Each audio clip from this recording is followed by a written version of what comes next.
बताते हैं कि कितना कमाते हैं, क्या कमाई बताते हैं अपने? 10,000 10,000 भेजते हैं कुछ पैसा घर पे? भेजे छे। कितना? 10,000 पूरा कमाते पूरा भेज देते हैं? कमाए है 18,000। अच्छा, कमाते हैं 18,000, 10,000 आपको भेजते हैं। घर लगा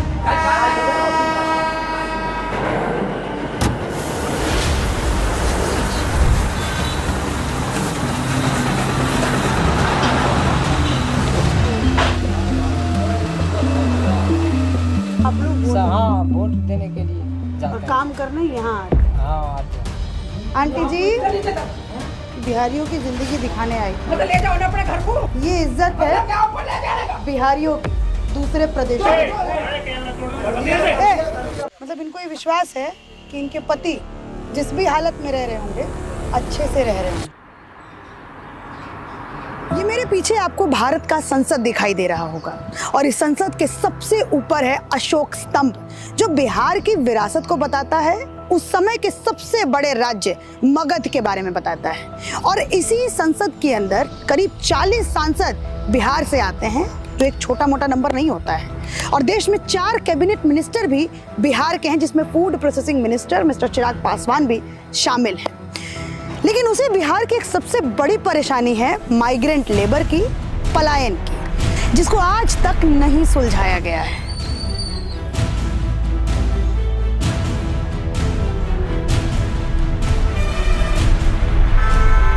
दो 2011 के सेंसस के हिसाब से बिहार के करीब 75 लाख लोग दूसरे स्टेट में काम कर रहे थे। यानी बिहार की उस समय की आबादी में से लगभग 7% लोग बिहार में रहते ही नहीं थे। और करंट एस्टिमेट के हिसाब से भारत में 6.5 करोड़ माइग्रेंट वर्कर हैं, जिसमें से 14% यानी 90 लाख लोग बिहार से आते हैं। ये लोग कंस्ट्रक्शन वर्कर से लेके factory worker, rickshaw puller, delivery boys और सिक्योरिटी गार्ड तक हर वो काम करते हैं जो शायद आप और मेरे जैसे ज्यादातर लोग करना पसंद भी नहीं करेंगे। बिहारी मजदूर बिहार की समस्या तो हैं, लेकिन दूसरे राज्यों के लिए ये बहुत बड़े एसेट साबित होते हैं। लेकिन इन एसेट्स के साथ दूसरे राज्यों में कैसा बर्ताव होता है, ये आज मैं आपको इस वीडियो के अंदर दिखाऊंगी। जितने बैग दिख रहे होंगे उतने लोग यहाँ रहते हैं, मतलब 1 2 3 4 5 6 बैग यहाँ पर दिख रहे हैं।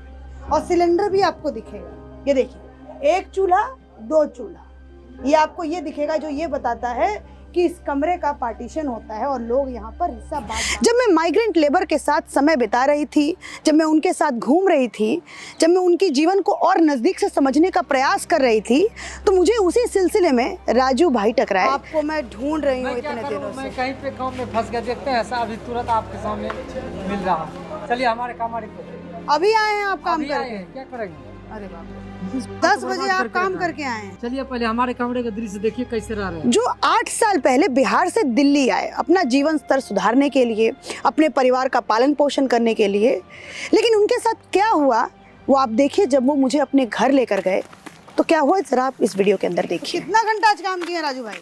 आज नाइट नहीं लगता था, तो थोड़ा काम जब मशीन गड़बड़, आराम से मशीन थोड़ा गड़बड़ चल रही थी। हाँ। तो उसमें बाधित हो गई, उसका काम गच लिए तो पूरा करना था। पूरा करना हाँ, पड़ा। पूरा करना था। अभी तो शाम को पैसे देगा। शाम को पैसा? हाँ, पैसे देगा। तो आज पूरे दिन में कितना मजदूरी हो गया? वही ज्यादा नहीं हुआ, 700 रुपया हुआ। 700 रुपया? हाँ, और कितने बजे निकले थे घर से? 9 बजे निकला था। तो मतलब 12 घंटे 11 घंटे जो है हाँ, आपने काम किया है बीच में। टोटल। हाँ, बीच में समय खराब हो गया मशीन की, तो उसमें नहीं कैसा। बिल्डिंग में रहते इसी हैं। बिल्डिंग चलिए में रहता है। चलिए बोलो, कुंडी घुमाइए ना, कोई बात नहीं। आइए, बाहर खींचिए ना, ऊपर। मैं इनकी ज़िंदगी दिखा रही हूँ आंटी जी कि बिहार के जो लोग हैं वो कैसे रहते हैं, मजदूरों की ज़िंदगी मैं दिखा रही हूँ। ये इतने छोटे से कमरे में रहते हैं आप? इसका 1200 दे रहे, 1150 दे। क्या करेंगे आखिर? इसका 1150। सोचिए इस कंडीशन में ये लोग यहाँ पे रह रहे हैं। लेकिन राजू भाई की अगर मैं आपको एक बात बताऊं, और इन्होंने जिस तरीके से अपने बेटे को पढ़ाया है, एकदम छोटा सा कमरा है ये, एकदम बहुत छोटा सा, और सोते कहाँ हैं? इस पे गेट लगा लेते हैं, क्या करें? इतनी गर्मी में गेट लगा के सोते हैं? हम जो कर बच्चों को नहीं करने देंगे, ये सोचिए। और कैसे? पढ़ा रहे हैं, लिखा रहे हैं। कितना पढ़ा है बच्चों को? अभी बच्चों को तो ग्रेजुएशन पार्ट 2 में एडमिशन लिया है। ITI में कर दिया हूँ नामांकन, उसमें भी पैसा देना है तो कमाना तो पड़ेगा। कमाना पड़ेगा। हाँ, कमाना तो पड़ेगा। कोई ऐसे राजू भाई जिन्होंने प्रण ठाना है कि मैं अपने बच्चे को पढ़ा कर ही रहूँगा और उसको कभी इस ज़िंदगी में तो नहीं धकेलूँगा। चलिए पूछो ना। नहीं, मैं इनकी आंटी जी क्या है भैया, क्या है? मैं इनकी बिहारियों की जिंदगी दिखाने आई थी। मतलब ले जाओ ना अपने घर को, आप ऐसी ही बात करती हैं? ले जाओ अपने घर को। नहीं तो जो तो पूछना, जो बताना तो बाहर में ये इज्जत है, ये इज्जत है क्या ऊपर ले जाने का बिहारियों की दूसरे प्रदेशों में। ये इज्जत है। कैमरा बंद कर दे। नहीं, एक सेकंड, नहीं कैमरा रखो एक सेकंड। ये साले वाले क्या है? कैमरा क्यों चला रखा है? एक सेकंड रुको ना। किसी घर में बाहर रखो मतलब क्या, किसी घर में कैमरा चलाने का? एक बात बताइए भैया, नहीं, कैमरा चलाने का मतलब क्या है? Private property. फकिंग वकिंग ज्यादा ना बोलो। क्या इसका घर था ना, किराया था ना, मतलब क्यों गए हमारे घर में ऊपर? टेनेंट। एक सेकंड बात बता। क्यों रहते हो इनके वहाँ? निकाल देगा, हाँ? निकाल देगा। ये आपको निकाल देगा? अब भगा देगा, नहीं रहने। अब बाइक लगाओ। ये इज्जत होती है। अगर आप बिहार में लोगों को जीने की जिंदगी देना तो इस तरीके से इन लोगों को यहाँ पर बेइज्जत ना होना पड़े। तो आपने देखा किस तरीके से उनकी मकान मालकिन ने उनको 12 बजे रात में धक्के मार के बाहर निकाल दिया, केवल मात्र इसलिए कि वो अपना रहने का घर दिखा रहे थे कि मैं इस कंडीशन में परदेश में रहता हूँ। क्या ये अपमान, जितने भी लोग आप लोग देख रहे हैं वीडियो को, अगर आप रेंट पे भी रहते होंगे तो क्या ये अपमान कॉमन है? क्या अपमान ऐसा होना चाहिए? अगर राजू की वो हैसियत होती कि वो मकान मालिक को उस तरीके से जवाब दे पाता तो शायद उसकी मकान मालकिन की ये हैसियत नहीं होती कि उसके साथ इस तरीके का सलूक कर सके। बहरहाल ऐसे कई सारे वीडियोस, ऐसे कई सारी फुटेजेस आपको इंटरनेट पे तमाम मिल जाएंगी जहां पे आपको माइग्रेंट लेबर के साथ हो रही बदसलूकी साफ साफ नजर आएगी। क्यों बिहार में खाने पीने को मिलता नहीं है? क्यों महाराष्ट्र में आए हो? हाँ, वहाँ पे क्या प्रॉब्लम है? धंधा पानी नहीं है, बराबर है, इसलिए आते हो ना। Co-workers had left during lockdown without paying their dues. मैं बिहार के मुजफ्फरपुर जिले से हूँ और ये कर्नाटक दुकान में मैं काम करता हूँ और हम बिहार से, हम हिंदी वालों के साथ इतना प्रॉब्लम होता है। I am not getting the situation of Bihar is actually up. कहीं पे काम करते हैं आकर गाली देता है, माँ बहन को गाली देता है। पड़ रहा है ना, तो गवर्नमेंट का पूछ नहीं सकते वहाँ का? हाँ, वहाँ का जो मुख्यमंत्री है वहाँ का झक मारा है वहाँ पे वो। तो क्या इन नेताओं को ये चीजें समझ में नहीं आती, दिखाई नहीं देती? ये केवल मात्र राजू की कहानी नहीं है कि वो इस अपमान, तिरस्कार और ऐसे अभाव में जिंदगी जीने को मजबूर हैं।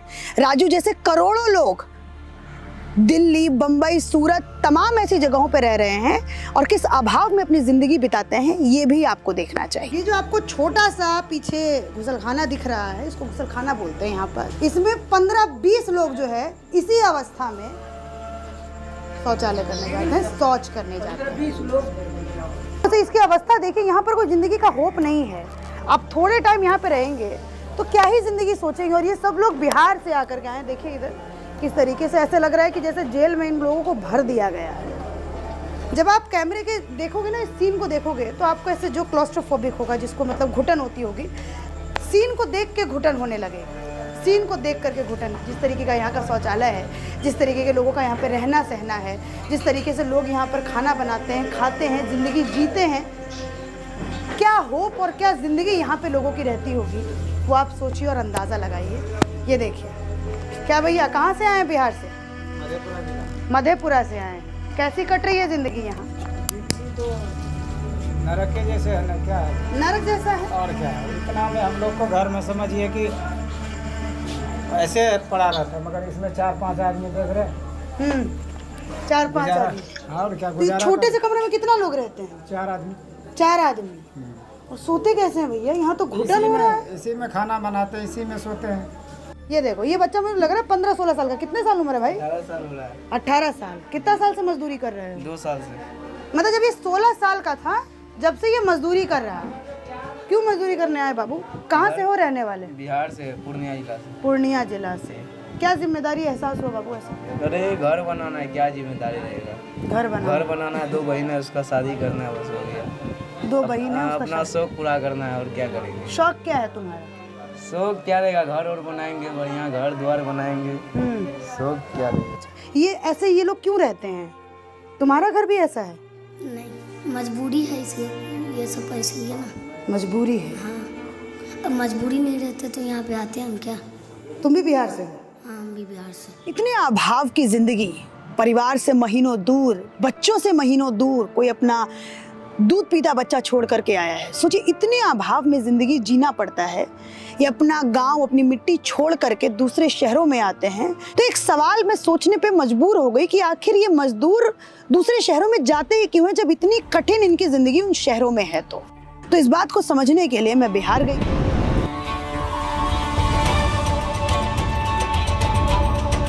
मैंने बिहार के लेबरों से भी जाकर के बात की और मुझे जो पता चला वो आपको भी सुनना चाहिए। बाबा कितने बजे सुबह आए थे? 6 बजे से। 6 बजे सुबह आए थे? हाँ। अभी तो 10 बज गया। 4 घंटा से खड़ा है यहाँ पे। अच्छा, बिहार में आप हैं, कितना पैसा मिलता है आपको? अरे कभी 600 मिलता है, कभी 700 रुपया मिलता है। तो डेली काम मिलता है? ना, डेली काम नहीं मिलता। 2 दिन पर, 3 पर, 4 दिन पर। मिला तो मिला तो नहीं हो मिला। अच्छा, आप लोग वापस चले जाते हैं। घूम के वापस चले जाते हैं। वापस चले जाते हैं? हफ्ता में एक दिन। सुबह 5 बजे 6 बजे से आते हैं, यहाँ 10 बजे तक रहता है। किसी दिन काम मिलता है, किसी दिन नहीं मिलता। अच्छा, मुझे एक बात बताइए, जैसे मैं तो दिल्ली, बम्बई, हर जगह मैंने देखा तो लेबर चौक तो रहता है, लेकिन वहाँ पे बिहारी रहते हैं। हर जगह आप मुझे बिहारी देखने को मिलते हैं। तो आप लोग बाहर नहीं गए, यहीं रहे? नहीं, बाहर भी गए हैं, दिल्ली गए हैं, हाँ। जम्मू कश्मीर गए हैं, हाँ। अहमदाबाद गए हैं, बेंगलोर गए हैं। हाँ। सब जगह ऐसा कोई सा नहीं। गुजरात गए हैं, बॉम्बे गए हैं, सब जगह गए हैं। रोज काम ना मिलने की मजबूरी, कम मेहनताना मिलने की मजबूरी इन मजदूरों को इन बड़े शहरों में अपनी तरफ खींचती है। ये बिहार का लेबर चौक है, जिसमें मुझे, जब मैंने इन लोगों से बात किया तो मुझे ये बात समझ में आई कि हम दूसरे प्रदेशों में जाते हैं, बेइज्जत होते हैं, लेकिन अगर हमारे यहाँ रोजगार हो जाए तो हम अपना प्रदेश छोड़ के नहीं जाएंगे, क्योंकि कम से कम अपमान का घूंट तो हम लोगों को पीना यहाँ नहीं पड़ता। और अगर इनको काम मिलने लगे बिहार में, तो ये मजदूर अपना गांव, अपनी माटी छोड़ करके कभी वापस इन शहरों में जाएंगे नहीं। और शायद अगर ऐसा हो जाए तो बड़े बड़े शहरों की अर्थव्यवस्था भी डगमगा सकती है। जब मैंने इनसे पूछा कि जब आप दूसरे शहरों में जाते हैं तो अपमान का आपको सामना करना पड़ता है, लोग क्या क्या बातें आपसे कहते हैं, तो ये भी आपको सुनना चाहिए कि उन मजदूरों ने मुझसे क्या कहा। यहाँ पे क्या आप लोगों को उस अपमान को झेलना पड़ता है? कि यहाँ पे अपमान होता है? अपमान नहीं होता है। अगर बिल्डिंग बनाने का या फिर कुछ फैक्ट्री बनाने का काम मिल जाए तो क्या कभी बाहर जाएंगे? कभी नहीं जाएंगे, कभी नहीं जाएंगे। सबसे पूछती हूँ मैं, क्या बाहर जाएंगे? नहीं जाएंगे। यहाँ पे अच्छा रहता है, सबको मिलता है, जानता है कि हम लोग के गाँव के, हम लोग के टोला के, हम लोग के जिला के, सबको। हम वहाँ पे जाते हैं तो गाली देती है, कहाँ से आया? बिहार से। साला देखना, चोरी करके भाग जाएगा, नहीं तो लड़की उड़की लेके भाग जाएगा, नहीं कुछ न कुछ लेके भागेगा। ये सब बिहारी होता ही है। लेकिन सवाल यहाँ पर ये उठता है कि क्या ये सारी बातें इन नेताओं को नहीं पता, जो इतने सालों से बिहार की राजनीति में है? जात पे ही वोट देते हैं ना, कैसे सुधरेगा? सुधरेगा यहाँ का, हमारा देश का जो प्रधानमंत्री है वो सब सुधारेगा, मुख्यमंत्री है वो सब सुधारेगा। पब्लिक सुधारेगा। पब्लिक को अपना स्वच्छता के लिए पब्लिक को सोचना चाहिए कि कौन सा सरकार को अपना बनाए जो देश को बढ़िया चलाए। अच्छा, अब पब्लिक के ऊपर डिफरेंट पड़ता है, कोई बीजेपी में, कोई कांग्रेस में, कोई बहुत ऐसा वोट रद्दी हो जाता है। बहुत कोई बड़ा बड़ा आदमी को चुन चुन के वोट देता है, कोई पैसा देकर वोट खरीद लेता है। आप क्या सोच के वोट देते हैं? आप क्या सोच? हम तो अपना अच्छा सोच के वोट देते हैं, इसलिए वोट देते हैं ताकि आगे चल के दिक्कत ना हो। मगर जब वोट देते हैं तो 5 साल के अंदर में कुंजी करता है सरकार, कुछ नहीं करता। बिहार में डायरेक्ट नदियां हिमालय से आती हैं और बड़ी बड़ी नदियां जो हैं वो बिहार में हिमालय से डायरेक्ट एंटर करती हैं, नेपाल का रास्ता होते हुए, जो बाढ़ भी लेके आती हैं बिहार में। लेकिन ये भी सोचना है हम लोगों को कि क्या बिहार में कोई कैलिबर ही नहीं है? क्या बिहार को एक सक्षम राज्य नहीं बनाया जा सकता? अगर भरसक प्रयास हो तो बिहार में इंडस्ट्री भी लगाई जा सकती है, बिहार में खेती को भी संपन्न किया जा सकता है अगर सरकार चाहे तो। लेकिन आपको मैं यहाँ पर 3 मुद्दों के बारे में बात करूंगी, लेकिन सबसे पहले मैं इसके बारे में बात करना चाहती हूँ मखाना। अगर आप 250 ग्राम मखाना अगर आप इंटरनेट पर ऑर्डर करेंगे या फिर आप अपने परचून की दुकान पर भी जाएंगे, अपने पास की परचून की दुकान पर 250 ग्राम मखाना अगर आप खरीदेंगे तो लगभग आपको मिलेगा 450 रुपये में। मतलब 1 किलो मखाना आपको लगभग 2000 रुपये में मिलेगा या फिर उससे भी अधिक में मिल सकता है। दुनिया में जितना भी मखाना होता है 90% इंडिया प्रोड्यूस करता है और उस 90% का 85% जो है अकेले बिहार प्रोड्यूस करता है। लेकिन इतना बड़ा मखाने का प्रोड्यूसर होने के बाद भी बिहार जो है सबसे लार्जेस्ट एक्सपोर्टर नहीं है मखाने का। क्यों? क्योंकि बिहार के अंदर स्टोरेज की कमी है, वेयर हाउसेस की कमी। तो आप 1 किलो आपको कितना पड़ता है मार्केट में? 1 किलो मान लीजिए 1 किलो कितना रुपए में आप दे देते होंगे? 80 रुपए किलो। आपको सिर्फ इसका 80 रुपए किलो मिलता है दाम? अब वो क्या 8 किलो देंगे तो 5 किलो का पैसा मिलेगा, और 8 किलो देंगे तो सिर्फ 5 किलो का पैसा मिलेगा। जब हमको बाजार जाते बोलते हैं ना कि खेत छोड़ को भागना ही पड़ेगा हमको। हाँ, गिरानी हो गया, 1 लाख से ऊपर खर्चा हो गया। इसमें किसान को हम देंगे कि पैसा देंगे? हम लोग रोते हैं, क्या करेंगे? बोलता है सरकार सब्सिडी देगा, फलना देगा। लोग इसकी कोई MSP है कि नहीं मखाने की? कुछ नहीं, कुछ नहीं, कुछ नहीं है, कुछ ही नहीं है। रेट तय नहीं है कुछ नहीं, मार्केट में औने पौने दाम पर मखाने को खरीदा जाता है और जो रेट लगाएगा व्यापारी। रखने का चीज नहीं है, कोई गोदाम में कोई मार्केट में हम धरेंगे कहीं कुछ में रख नहीं सकते। इसको जैसे बेचना ही पड़ेगा। धान तरह नहीं है, गेहूं तरह नहीं रख सकते। इसको जैसे उकला पानी का दाना है, नहीं बेचेंगे तो खराब हो जाएगा। ये सीमांचल का सोना है जो औने पौने दाम में अभी मिट्टी के दाम पे खरीदा जा रहा है। काला हीरा विदेश में इसका दाम है, हम लोग जो जाते हैं हमको कोई दाम नहीं। विदेश में इसका बोला भी जाता है सीमांचल का काला हीरा। आप भी खेती करते हैं इसका?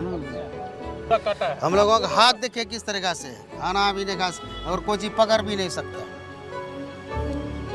इतना काटा होता है इसमें। और लोग बाहर से आके यहाँ पे 400 करोड़ की व्यापार कर रहे हैं, कंपनी तैयार कर रहे हैं। ये तो मैंने मखाने की बात की कि मखाने का इतना बड़ा प्रोडक्शन होने के बावजूद बिहार के अंदर उसको एक एसेट नहीं बनाया गया है। आपको ये भी जान के हैरानी होगी कि जैसे पंजाब कृषि को उन्होंने अपना हथियार बना लिया है पंजाब ने, लेकिन बिहार में मखाने को सफेद डायमंड बोला जाता है, लेकिन आज तक उसका MSP तय नहीं है। सोचिए वहाँ के किसान कितने भोले हैं। इवन उनको ये तक नहीं पता कि मखाने को आप वेयर हाउसेज में स्टोर कर सकते हैं। ये तो एक फसल की बात है। अब दूसरे फसल की बात करते हैं।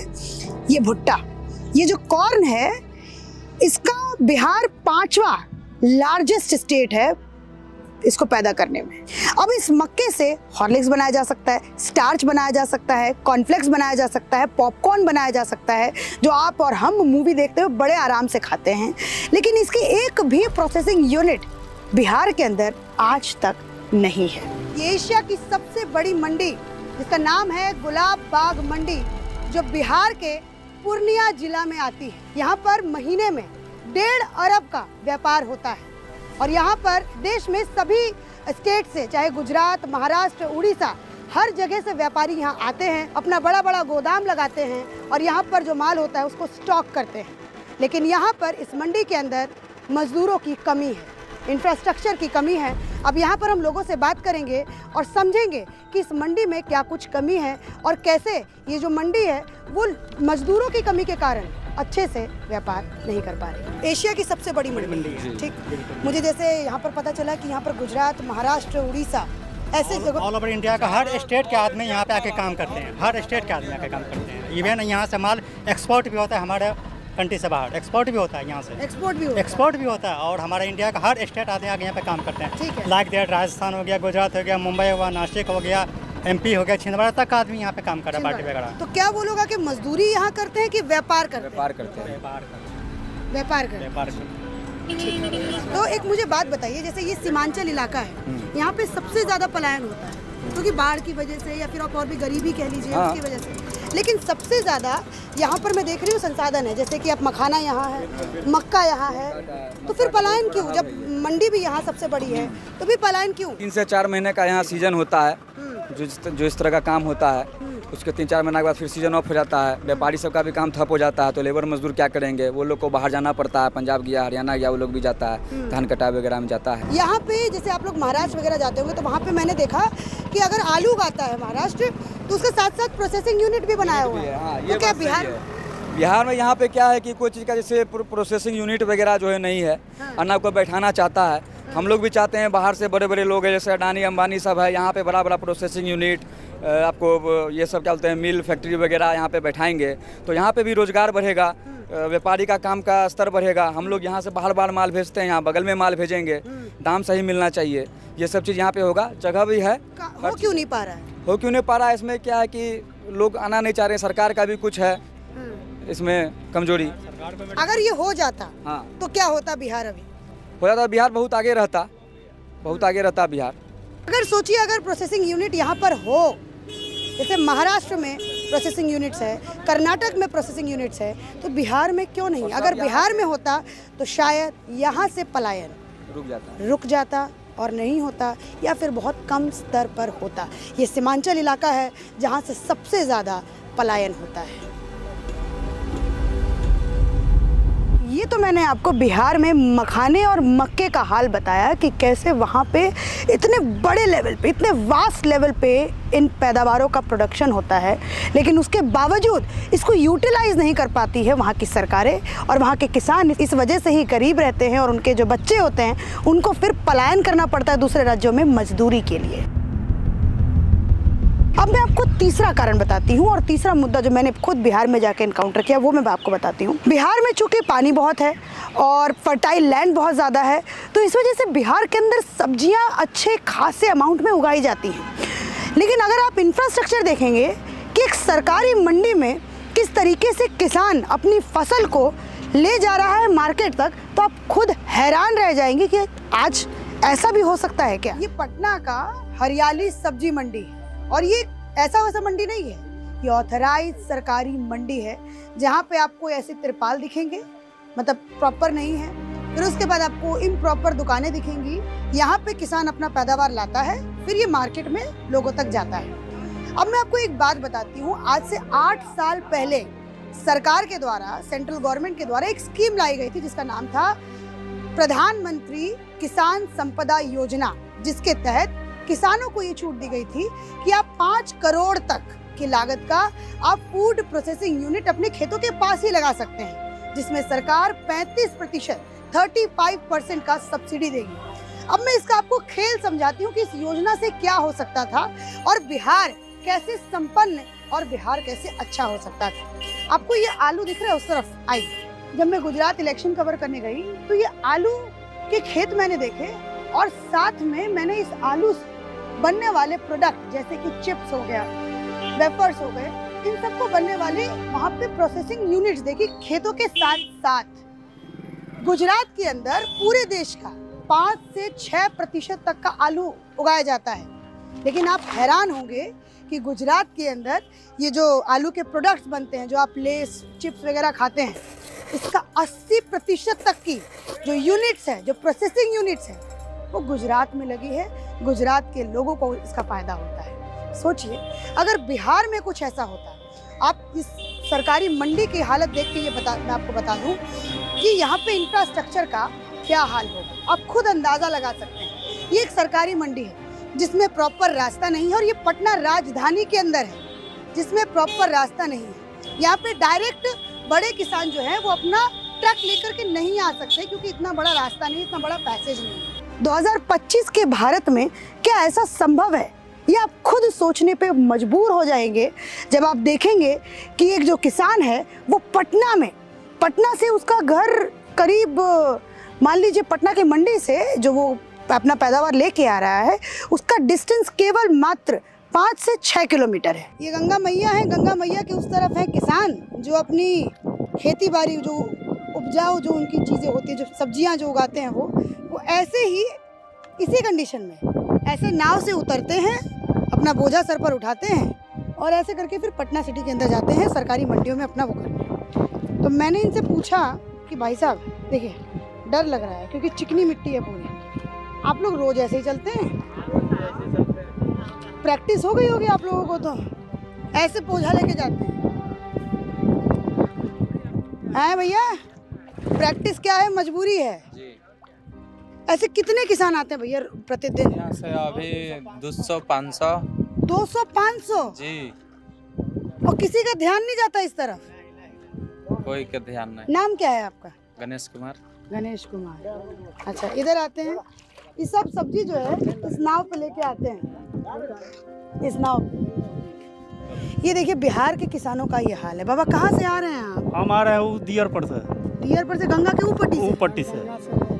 गंगा से ऊपर से आ रहे हैं। क्या क्या तकलीफ होता है? सब्जी कहाँ लेके जा रहे हैं? अंटा घाट और सरकारी मंडी जो है। क्या क्या तकलीफ होता है बाबा आप लोगों को? बहुत तकलीफ है। क्या क्या तकलीफ? लेके आना है, जाना है, माथा पर ढो के लेके आना जाना होता है। अगर कोई मान लीजिए कुछ सुन रहा है सरकारी अधिकारी या फिर कोई भी सरकार का कोई व्यक्ति जो आपकी समस्याओं को सुधार कर सके, तो क्या बोलना चाहेंगे उन लोगों से? क्या चाहते हैं, मांग क्या है आपकी? और हम लोग के तो पीपा पुलो बना देता था, आने जाने में बहुत आसान हो जाता। पीपा पुल भी बना देते तो 9-10 बज रहा है भैया ना, 10 बज रहा है तो आपको कम किसान दिख रहे हैं। सुबह रेला लगा रहता है यहाँ पे, मतलब बहुत सारे किसान रहते हैं। इस तरीके से बिहार के किसान अपने पैदावार को उगाते हैं, खेती करते हैं और फिर इस तरीके से मंडी में लेके जाते हैं। तो ये इंफ्रास्ट्रक्चर है 2025 के बिहार का। और आप इससे समझिए, ठीक है, कि इनकी कितनी मेहनत, कितने दिन उन्होंने लगाए होंगे खेती करने में, सब्जी को उगाने में। एक बैलेंस बिगड़ा और सबका सब बर्बाद। एक और नाव आई है, एक और नाव है, देखिए। घाट पे 16 आदमी डूबा है, 17 आदमी इस घाट पे। कलेक्ट्रेट घाट, अंटा घाट के सामने 17 आदमी डूबा। इसके लिए बिहार सरकार जिम्मेदार है, हम पब्लिक नहीं है। यदि बिहार सरकार में अच्छा होता तो इसको सुविधा देता। देखिए पानी बढ़ गया, इसमें लहर तूफान आप तो नाप नहीं किए हैं, एक बार चल कर बीच में देखिए, आप इतना नाव डोलता है कि अनलीगल आदमी का प्राण छूट जाएगा और इसमें कोई सुविधा नहीं है। तो इसके अलावा कोई रास्ता नहीं है? कोई रास्ता ही नहीं है, एक ही रास्ता है, यही रास्ता नाव। और नाव से नहीं जाएगा तो वहाँ से आटा चावल कहाँ से लाएगा, खाएगा कहाँ से, कमाएगा नहीं। तो इसलिए पुल की सुविधा बहुत जरूरी है।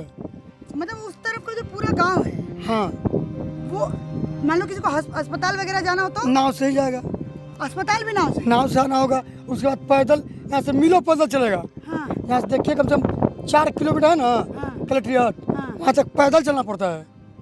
अभी सही बोल रहे हैं? हम सही बोल रहे हैं। यदि आप आए कर नहीं देखे, हाँ, वहाँ से तो पैदल, मतलब उधर हॉस्पिटल की भी व्यवस्था नहीं है, इधर व्यवस्था नहीं है। मूलभूत सुविधाएं के लिए पटना में जाना है आपको तो वहाँ से नदी पार करिए, अपनी जान को जोखिम में डालिए। बच गए तो अस्पताल तक पहुँच जाएंगे, बच गए तो आपकी सब्जियाँ जो है वो मार्केट तक पहुँच जाएंगी, बच जाए तो आपको रोटी चावल की व्यवस्था हो जाएगी। ये हाल है इनका। कितने साल से भैया नाव, कितने हादसे देखे हैं आपने? हाँ, अपने तो आँखों से कम 50 गो नाव डूबते हुए देखे। अभी तो 2000। ये हाल मैंने आपको बिहार का दिखाया, जो आज भी उस हालत में ही है जिस हालत में वो सालों पहले था। आज बिहार के पास किसी भी राज्य को अगर आप मुझसे पूछें या फिर आप अगर किसी बड़े इकोनॉमिस्ट से भी पूछें कि किसी भी राज्य को संपन्न बनाने के लिए क्या क्या चीज़ चाहिए होती है, तो सीधा सीधा वो कहेंगे वर्कफोर्स, लेबर, लैंड और पैसा लगाने वाले पूंजीपति। तो आपको इन तीनों का आंसर मिलेगा। बिहार के पास लैंड भी है, ज़मीन भी पर्याप्त मात्रा में है, लोग भी हैं जिसका वो सप्लाई पूरे देश भर में करता है, माइग्रेंट लेबर का। इसमें बिहार अव्वल दर्जे पर है, एक्सपोर्टर के तौर पे, माइग्रेंट लेबर का एक्सपोर्टर के तौर पे बिहार अव्वल दर्जे पे है। लेकिन अपने राज्य को संपन्न बनाने में ये नेता कमज़ोर हो जाते हैं और बिहार के पास सब कुछ होने के बावजूद आज बिहार इस हालत में है कि अगर आप गूगल पे सर्च करें कि देश का सबसे गरीब राज्य कौन है तो आपको बिहार मिलेगा। देश में सबसे खराब जीडीपी किसकी है, तो आपको बिहार मिलेगा। देश में किसके नागरिकों की स्थिति सबसे दयनीय है, तो आपको बिहार मिलेगा। और देश में किन मजदूरों को गाली के तौर पे बुलाया जाता है, तो आपको बिहारी मिलेंगे। आप खुद सोचिए, क्या ये शॉकिंग नहीं है? जो लेबर हैं वो उड़ीसा से भी आते हैं, वेस्ट बंगाल से भी आते हैं, बिहार से भी आते हैं, यूपी से भी आते हैं और झारखंड से भी आते हैं, लेकिन गाली केवल मात्र बिहारी बन के रह चुके हैं।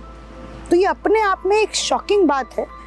जब मैं इस वीडियो को बना रही थी, इस डॉक्यूमेंट्री को बना रही थी, तो ये सब कुछ मैंने देखा दिल्ली से बिहार तक का सफ़र तय करने में, कि कैसे वहाँ के लोगों को भी अब समझना होगा कि आपको जात से ऊपर उठ के वोट देना होगा। ऐसी बात नहीं है कि जाति केवल मात्र बिहार में है, दूसरे राज्यों में भी, दक्षिण के राज्यों में भी जाति एक प्रबल मुद्दा है, लेकिन उससे पहले वो लोग अपनी डेवलपमेंट को भी रखते हैं। लेकिन बिहार में ही इस चीज़ की कमी है। तो ये मैंने आपको इस डॉक्यूमेंट्री के अंदर बिहारी किस तरीके का जीवन यापन करते हैं दूसरे राज्यों में, ये साक्षात दिखाया, ऑन कैमरा दिखाया कि आखिर एक मजदूर के साथ रात के 12 बजे उसके मकान मालकिन ने उससे किराया लेने के बाद उसको किस तरीके से बेइज्जत करके अपने घर से धक्के मार के बाहर निकाल दिया। ये अपमान उन लोगों के लिए कॉमन नहीं है जो बड़ी बड़ी गाड़ियों में घूमते हैं, जो इन संसद के भीतर बैठे हैं, उनके लिए ये अपमान कॉमन नहीं है। अगर उनसे कोई तेज़ आवाज़ में बात भी कर दे तो उनको बात चुभ जाएगी, लेकिन इन मज़दूरों को इस तरीके का जीवन यापन करना पड़ता है। ये सच्चाई।